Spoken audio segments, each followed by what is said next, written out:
Para disa ditësh kam bërë një shkrim ku kam parlemruar që domethënë entuziazmi i tepërt e mbyt urgjencën. Dhe urgjenca e gjithë njerëzve aty, siç shprehet, është që kërkohet dorëheqja e zotit Rama, kuptohet dhe dorëheqja e qeverisë së tij dhe të tjera. Por duket që këto artikulime janë të paqarta sepse në këtë moment tashmë grupet e ndryshme që e kanë organizuar nuk jam në gjendje të them sepse edhe ata vetë nuk e dinë se si janë të organizuar. Paçka se unë besoj që aty duhet ketë njerëz që e dinë mirë organizimin dhe që po kontribuojnë shumë më tepër se të tjerët. Duhet vi punat që të gjitha grupet duhet të grumbullohen dhe duhet të dalin me një lloj platforme, pa dalë me një platforme të përbashkët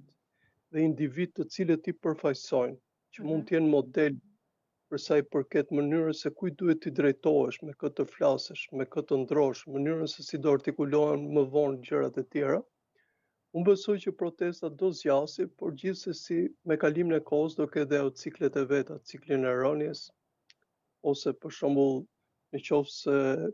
do arrinte të përshkallëzohej në mënyrë të tillë që të bllokoheshin gjërat, që qeveria të përballesh në mënyra të ndryshme dhe të kishte përshkallëzime, atëherë patjetër duhet të dilesh me kërkesa të tjera. Por keni parasysh diçka,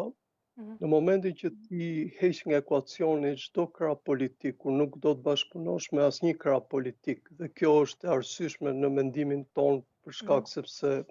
politika i ka zhgënjur shumë njerëzit. Por gjithsesi si do të drejtosh, se arti i ndërtimit të shtetit nuk bëhet nga rruga. Arti i ndërtimit të shtetit bëhet nga institucionet, bëhet nga njerëz që dinë, e njohin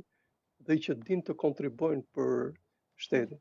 Besoj që akoma protesta është në